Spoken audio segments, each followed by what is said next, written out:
বাংলার বঞ্চনা ইস্যুতে বেশ কয়েকদিন ধরেই হাওয়া গরম। শ্বেতপত্র প্রকাশের দাবিতে সংসদের ভিতরে বাইরে সুর চড়িয়েছে তৃণমূল। আর এরই মধ্যে নথি পোস্ট করে চাঞ্চল্যকর দাবি ডেরেক ওব্রায়েনের। বাংলাকে কোনো বরাদ্দই দেওয়া হয়নি, অবশেষে সংসদে স্বীকার করেছে মোদী সরকার। আর ডেরেকের এই দাবি ঘিরে নতুন করে তরজা। পশ্চিমবঙ্গের নেতাদের দাবি হচ্ছে ওনাদেরকে অন্য জায়গায় আনপ্ল্যান্ড ওয়েতে টাকা দিতে হবে, সেই টাকা তারা লুট করে খাবে। বঞ্চনার ব্লুপ্রিন্ট তৈরি হয়েছিল 2021-এর নির্বাচনের হারার পরে, যে বাংলাকে পেটে মারতে হবে, ভাতে মারতে হবে। গ্রামের গরিব মানুষের বড় ভরসা 100 দিনের কাজ। সেই 100 দিনের কাজ সহ বিভিন্ন সরকারি প্রকল্পের টাকা অনেক দিন ধরে আটকে রেখেছে কেন্দ্রের বিজেপি সরকার। 21-এ ভোটে বিজেপি হারার পরে আবাসও 100 দিনের কাজে বাংলার জন্য কত বরাদ্দ করেছে শ্বেতপত্র প্রকাশ করে জানাক মোদী সরকার। এই দাবিতে বারবার সরব হয়েছে তৃণমূল। ছোট্ট প্রশ্ন নির্মলা সীতারামনকে করেছিলাম সেদিনকে, যে 2021-এ বাংলায় মুখ থুবড়ে পড়ার পরে আপনি আবাস যোজনায় এবং 100 দিনের কাজের কত টাকা 2021-22 অর্থবর্ষ, 22-23 অর্থবর্ষ, 23-24 অর্থবর্ষে বাংলাকে দিয়েছেন, রাজ্য সরকারকে দিয়েছেন, বাংলার মানুষের জন্য পাঠিয়েছেন? আপনি শ্বেতপত্র প্রকাশ করে প্রমাণ করুন। উনি ধারাবাহিকভাবে রাজ্যসভায় এবং লোকসভায় মিথ্যে কথা বলে এসছেন, বাংলার মানুষকে বিভ্রান্ত করেছেন, দেশের মানুষকে বিভ্রান্ত করেছেন। আমার হাতে শ্বেতপত্র থাকলে আমি তো আক্রমণ করবো না, আমি প্রকাশ করব। এবার সোশ্যাল মিডিয়ায় রাজ্যসভার একটি নথি পোস্ট করে কেন্দ্রের বিরুদ্ধে বঞ্চনার অভিযোগে সুর চড়ালেন তৃণমূলের ডেরেক ওব্রায়েন। সেই নথি দিয়ে ডেরেক দাবি করলেন 2023-24 অর্থবর্ষে 100 দিনের কাজে কেন্দ্রের তরফে বাংলার বরাদ্দ শূন্য। ডেরেক লিখেছেন, অবশেষে মোদী সরকার সংসদের ভিতরে স্বীকার করে নিল যে মনরেগা তহবিলে বাংলার জন্য বরাদ্দ শূন্য।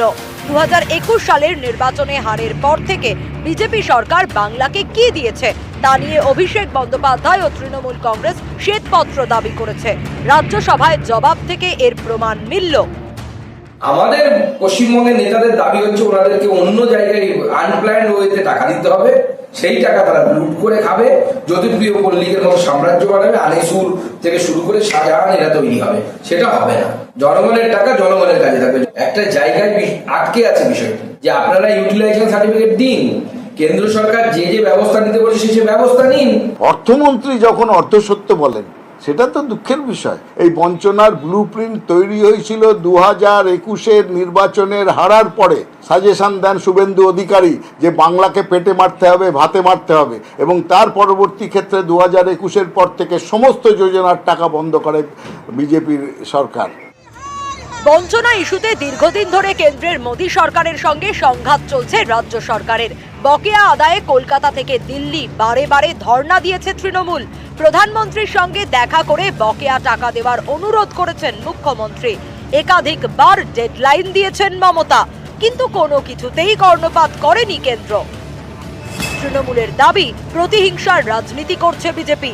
21-এর ভোটে জিততে না পেরে 100 দিনের কাজ সহ বিভিন্ন প্রকল্পের টাকা বন্ধ করে দিয়েছে মোদী সরকার, যাতে বাংলাকে ভাতে মারা যায়।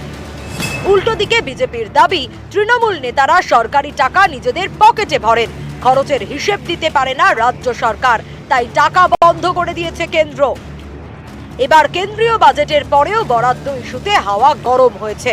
শ্বেতপত্র প্রকাশের দাবিতে সংসদের ভিতরে বাইরে মোদী সরকারকে চ্যালেঞ্জ জানান অভিষেক। পাল্টা খরচের হিসেব নিয়ে বাংলাকে খোঁচা মারেন অমিত শাহ। हमने 6,244 करोड़ रुपया 14 से 24 तक बंगाल के अप्रूव किए हैं, और जिस प्रकार से इनके खर्च का हिसाब आता है इस हिसाब से रिलीज होते हैं। 4619 करोड़ रुपया हमने रीएम्बर्स कर दिया है, मगर वहां थोड़ा प्रॉब्लम है हिसाब भेजने में। এই অবস্থায় নথি পোস্ট করে বঞ্চনা দাবি ডেরেকের, এতে নতুন করে তরজা। নিউজ 18 বাংলা। বন দফতরের মহিলা অফিসারকে প্রকাশ্যে হুমকি কারামন্ত্রীর, আর এই নিয়ে রাজধর্ম পালন তৃণমূলের। দলের নির্দেশে মন্ত্রিত্ব ছাড়ার ঘোষণা করলেন অখিলগিরি, ছাড়লেন সরকারি গাড়ি। তবে তিনি নিজের অবস্থানে এখনো অনড়, রেঞ্জারের কাছে ক্ষমা চাইতে নারাজ। আর এই নিয়েই রাজ্য রাজনীতিতে জোর শোরগোল। আপনি আমাকে চিনেন না, আমি ওই আপনি ফিরে যেতে পারবেন না, আমি আপনাকে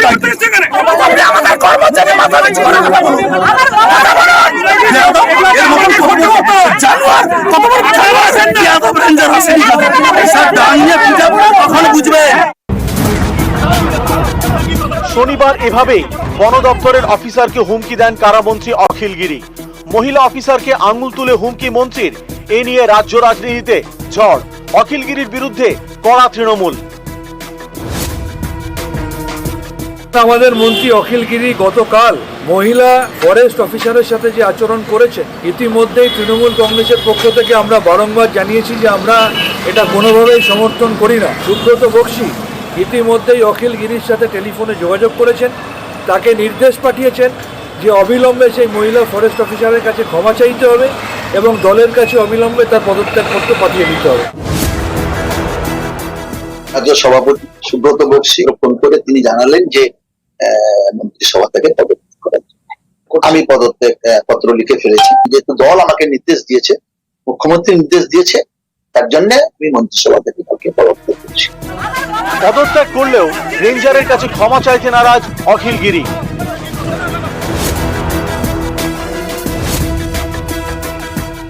আধিকারিকের কাছে ক্ষমা চাই না।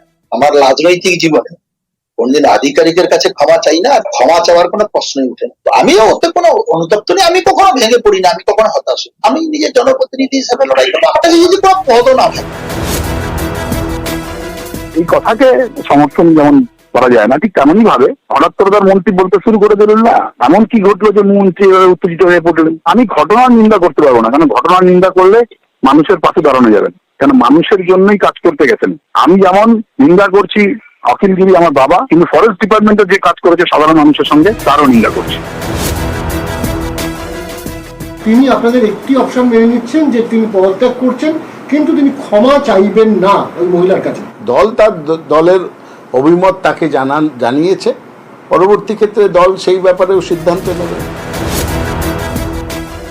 না না, উনি ক্ষমা চাইতেন কেন? সর্বত্র তৃণমূল কংগ্রেস যে কাজ করে অখিল গিরিও সেই কাজ করেছে।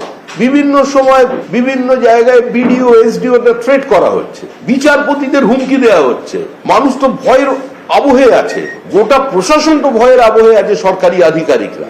অখিল গিরি প্রথম থেকে তৃণমূলে ছিলেন, সেজন্য তৃণমূলটাকে উনি জানেন, সেই জন্যই উনি ওনার মতো বিবৃতি দিয়েছেন।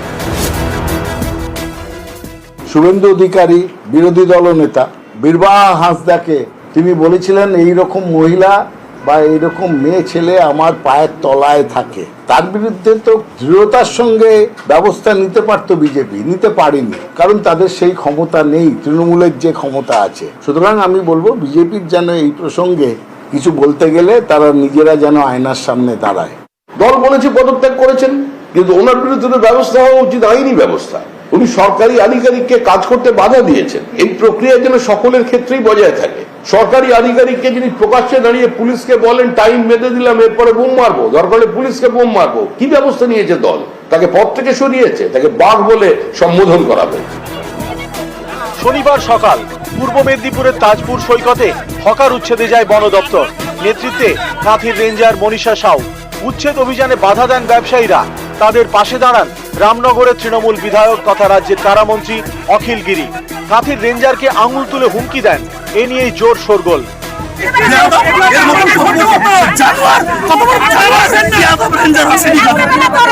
তৃণমূলের তরফ থেকে জানানো হয়েছে যে আপনার কাছে মন্ত্রী অখিল গিরিকে নিঃস্বার্থভাবে ক্ষমা স্বীকার করতে হবে, নাহলে মন্ত্রিত্ব ছাড়তে হবে, কি বলবেন? এটা ওনাদের ব্যাপার, এটা তো আমাদের ব্যাপার না, ওনারা কি ডিসিশন নিচ্ছে।